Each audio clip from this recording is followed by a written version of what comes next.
Samantala, Star Nation, sa ating balitang sports naman, nakatakdang magharap sa isang exhibition match sina Mike Tyson at Floyd Mayweather Jr. sa April 25, 2026 sa Democratic Republic of Congo.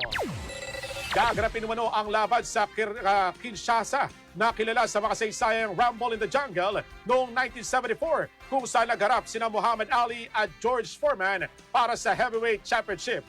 Si Tyson, Star Nation, 59 anyos, ay may record na 50 panalo, 7 talo at 2 no contest.